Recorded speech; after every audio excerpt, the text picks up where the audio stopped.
how to find OKX wallet address. Now if you want to find your OKX wallet address, it depends upon which wallet address for which crypto you want to find. So if it's Bitcoin, you need a Bitcoin wallet address. If it's maybe Ethereum, you need the Ethereum, USDT, and similarly and so on. So first open up the OKX app. Then from here on, it's very simple. You can just tap on the dots icon from the top left of the screen. Then under manage assets, you'll find a deposit.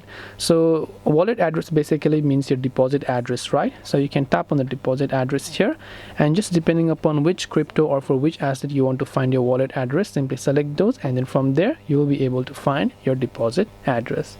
So this way you'll be able to find your OKX wallet address. Hope this video helped you. If you have got any more questions, queries, doubts, feel free to also leave them down in the comment section below. Thank you for watching till the very end of this tutorial, and as always, see you soon in the next video.